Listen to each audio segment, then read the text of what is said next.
You're listening to the best of the Morning X, dropping back into the interview from a few moments ago. This is the original 99X. Hey, Ice, I wanted to ask you, somebody told me that you're like a big-time TV star in England. Yeah. What's up there? The English dig it. Yeah, well, I have a television show I had on for 3 seasons over there called Badass Television, which was my own show, and I hosted it. And, you couldn't get on my show unless you could, like, stand on your head and gargle peanut butter. It had to be, like... Was it a variety show? Talk show, kind of like, but it was more like oddities. People would come on. You had to be way out. A freak show. Not as... Yeah, kind of. You had to be like a star. Like, I had 300-pound aerobic dancers on there, And it was kind of, they have this show over there called Eurotrash. What made them think, Ice-T is the man for the variety freak show in England? They just came to you and said, hey, we have an idea? Yeah, well, I did a show over there called Ice-T's Guide to Black Exploitation, which I showed all the black exploitation movies. And the ratings were so high, they asked me, you want to do a show? And I said, yeah, let's just do like a talk show, but let's just try to pick, instead of having square, corny guests, let's have some, like, people that are kind of out there. Joy. Hey, Joy, you're on with Ice-T. Awesome. Hi, Ice. How are you? Hey, how you doing? Great. Listen, I'm a huge Body Count fan. I seriously can say that seeing Body Count the Masquerade 5 years defined my early 20s. That's right. Thank you. My question for you is, I moved to L.A. My first day there was the day of the riots. Mm-hmm. And I was wondering if you were there during the riots, because I know that Cop Killer was a big anthem. And despite all the controversy, just being there during that time, feeling all the energy, hearing the song being played everywhere, like in Venice and everywhere, it was more of a, it was powerful. It wasn't let's go out and kill some cops. It was let's gang together and do something about the discrimination and brutality. Were you there during the riots? Oh yeah, most definitely. And like I said, that record was written a year before the actual. We call it black people in L.A. We call it the uprising. We don't call it the riot. Okay, but it was a riot. Depends on which side you were on. That's right. Well, the people that were there, she was there. It wasn't like it looked on television. It was like, if you were there, it's like being in the eye of the storm. It was like very peaceful inside of it, and it was the day that the people uprised. They rose up against the police. Yeah, but that's a hard one to sell. I mean, well, I see. To be there. I was there. I lived in California at the time. You were in Los Angeles? I actually that weekend I wasn't. I happened to be visiting friends in San Diego that weekend. But I lived there for 11 years, so I know the city very well. I'm just saying, when you're seeing, buildings burning and looting and killing, and the only people that were killing were the cops. The cops were killing people, but the people weren't. You were in Los Angeles, weren't you, sweetheart? I'm sorry, say again? The girl? Oh, Joy. Yeah. I thought you were calling me sweetheart, T. Joy. No, I was talking to Joy. Explain how the vibe was to you there. It was just electric. Yeah. It was above and beyond violence. It was way above beyond violence, and it wasn't black people. It was white people. It was everybody. UCLA. It was the people downtown bringing it. The police in L.A., people don't know, but they were totally out of hand. You saw Rodney King, and that was just like a 60-second clip of what they were doing on a regular. Yeah. And the people had to do that, and ever since it happened, L.A. is different now, and people have changed, and the cops have changed.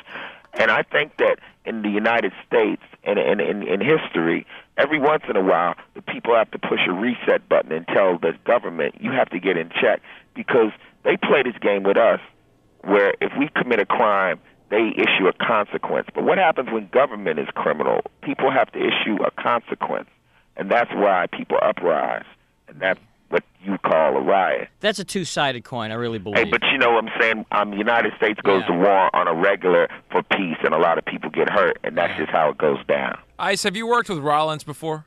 Yeah, me and Henry Rollins are like best friends. I thought so. I couldn't remember. Have you guys performed on anything before? Never actually performed together, but we were together at Lollapalooza. Yeah, you guys need to get up together and just really throw down. That would be serious energy.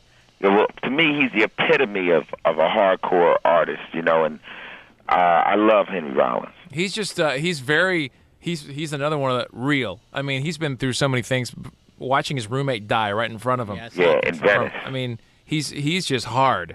Well, you know what? Life's hard. It is. And unfortunately, things don't go down the way everybody would like them to. But it's bad. Counting how many friends I've had die out here in the streets. It's like you don't want to become cynical. You want to try to find out what's really going on and what can be drawn positive from some of these negative situations. Now, will you ever, because you grew up in a gang, yeah? Yeah. Do you go back ever to that gang and talk to them, or do you deal with them at all anymore? They run my company. They run your company? Yeah, they run my company. All my road managers, all the people that you'll see with me are basically my people I were involved within the gang. Yeah. So they all went legit. Exactly. We were kids and we were out. Now I have organizations that are anti-gangs, gang prevention organizations in Los Angeles, Save the Babies, and we try to show kids, hey, we were there and we were trying to change things. You ever been shot? Yeah. Where? The chest. Oh man, what does that feel like? You want to know? It feels like first somebody hits you with a rock really, really hard, and then it feels like somebody throw ice water on you. Huh. And then when you realize you're shot, you kind of don't feel it. You kind of get scared for a long time, and then it feels like it burns. Did you feel yourself dying? I wasn't. I was at the point in time I refused to die. I had a different mental at that point. When was this? How old were you? I was like 19. You just got one time you've been shot? Not twice. Twice. Man. Yeah. It's not a cool thing. Don't go try it. No. People are like, oh, what it was like to get shot. Just go take a gun and shoot yourself through the leg. You want to get that experience, but it's not a great thing. And bullets have no name. You know what I'm saying? Neither time I got shot, people were aiming at me. I was just in the wrong place. Was the Tupac killings and the Notorious B.I.G. killings, were those surprising even to you, or when you heard about them, did you think, that was bound to happen? That was bound to happen. Unfortunately, I can say, what happens is Pac and when you get into rap, and rap is a very street-based music, I mean, when you start yelling people's names, it's like if I get on a record or you made a record and you was like, I hate Ice-T and Ice-T, you make a name thing. I got millions of fans that ain't really appreciating this comments you making. And Pac and Biggie were in a name-calling thing where they were talking about hurting each other. And it just got out of hand. And the adrenaline of rock and roll, I mean, it can make you wreck your car, die off drugs, jump off buildings. You can do a lot of things. And that's what the rap stars are. They're rock stars. And they're moving at this speed, and you cross it with the reality of the streets, and somebody was bound to get hurt. And I told Pac a month before he died, I said, man, pump your brakes, man. This is getting out of hand. And it went down, and it went down really unfortunately. But like I said, it changed hip-hop now. I mean, hip-hop is like totally different now. Not the music, but the vibe. I'm in New York right now, and everybody is just going out of their way to show me love in New York. Like, man, we ain't with that. You think Tupac and Biggie were doing that in a showbiz aspect, or were they for real name-calling like they want to take the other guy? Tupac and Biggie had personal, serious problems that occurred because they used to be big friends. And Pac and Biggie, Pac had a group called Thug Life, and Biggie was supposed to have been a member of it, Right. And they had somehow crossed each other and had problems. And if you remember, Tupac had got shot in New York. Right, coming out of the studio, right. He had a belief that Biggie had something to do with it. And, the more I would tell Pac, hey, it's not that. He felt it. And it just, he couldn't stop it. And I don't know it was out of hand, man. It's like, since it's in retrospect, I don't like to talk about it because I don't really want to rekindle any negative vibes for either of them because I knew them both. Yeah, let's move on. Yeah. This we have a thing we do on the show called the Fish Quiz. Okay. And John Popper is the champion right now from Blues Traveler. Right. What it is, you get 15 seconds to name as many fish as you can. Anything under the water. Anything underwater counts. Lord have mercy. It's easy. Ice-T could be the man. Oh, yeah, you're there. Take a few seconds to clear your brain. Get on the track. Anything underwater in a lake, in an ocean, anywhere. Any of those count. Okay. It's very easy. Take a second. Deep breath. On your mark. Get set. Go.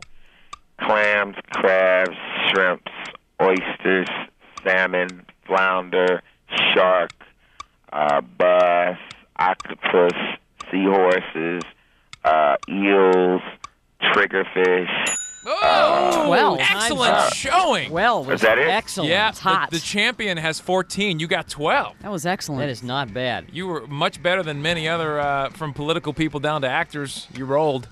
I was still going. I should have spoke fast. Yeah. Oh yeah, you should have wrapped it faster. You know, that is your life has taken one interesting turn. I mean, how long ago?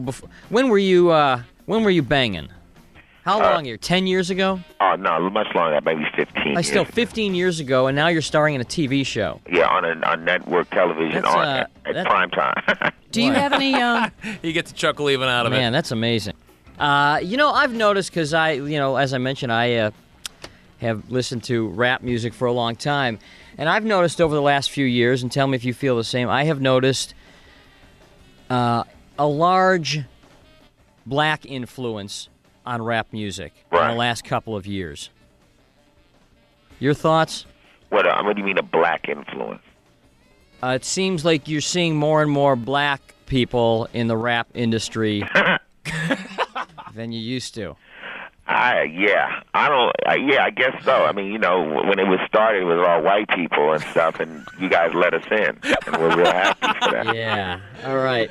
Yeah, Ice-T, you're awesome, Ice-T. It was a pleasure meeting you. Absolutely. All right, Thank you guys you. take care. Much continued success. The best of the Morning X. 99X.